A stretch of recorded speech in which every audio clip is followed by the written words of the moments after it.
Hello. Okay, so today we're going to be talking about the management discussion and analysis for Amazon.com. I found their annual report on the SEC Edgar website, and that is what I am using as reference for this. And the performance measures that I chose to talk about that were apparent in that annual report and addressed were an increased sales of a wide range of products and services, sustainable growth in free cash flows, and finally, reducing variable costs per unit. First, sales of wide range of products and services is defined by the company as measured by the company as gross revenue from items in inventory and the net share of revenue of items sold. Sustainable growth in free cash flows is driven by increasing operating income and efficiently managing working capital and cash capital expenditures. And finally, reducing variable costs per unit.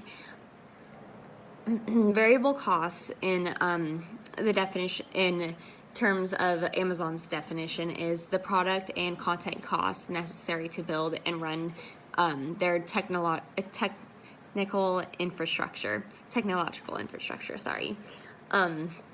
Yes, and they're just hoping to reduce that each year. They did hit these performance measures.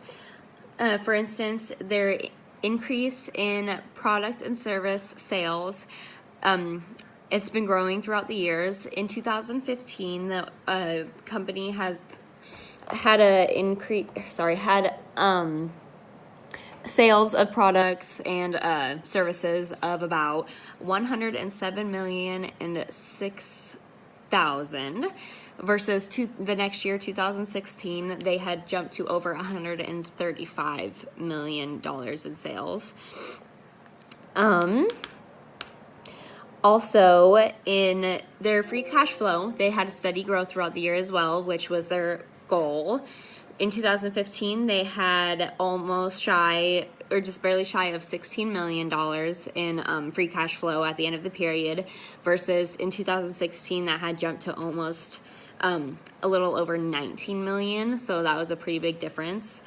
And finally, their variable costs, to see if they were reduced, we'd have to look at it in terms of gross margin,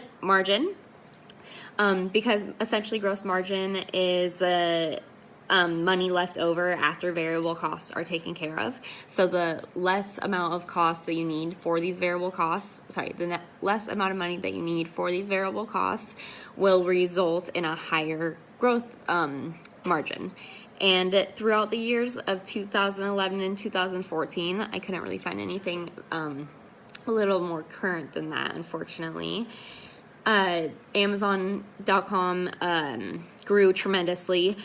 They jumped from only 22.4% gross margin to 29.5%. I'm going to double check that, but I believe that is correct. Let's see.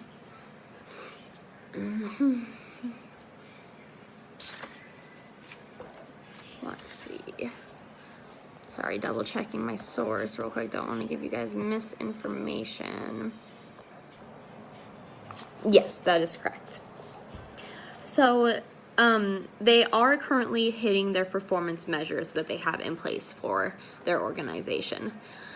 For what changes would I make if I was in charge of creating performance measures for this company?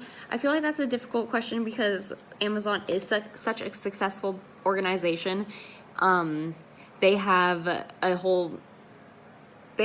a vast team of experts and professionals who determine their performance measures, and I feel that in this case they hit it right on the dot, what they need to be measuring and what is important to determine if they are being successful and growing and whatnot throughout the years.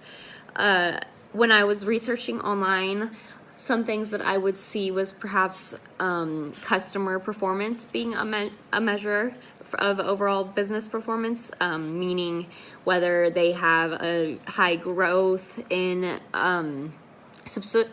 not subscriptions, but memberships, I believe it's based by, or if, let's see, if people cancel their memberships, or if they're dissatisfied with their items and return them, whatnot, just basically measuring their performance on how they are happy with their products and how it affects the company's future sales to their clients. Yeah, I'd love to hear any suggestions that anyone would have if they were to make changes for performance measures, because I'm just kind of thinking that they have some pretty solid areas that they are focusing on. And I think that addresses the management discussion and analysis for Amazon. Thank you.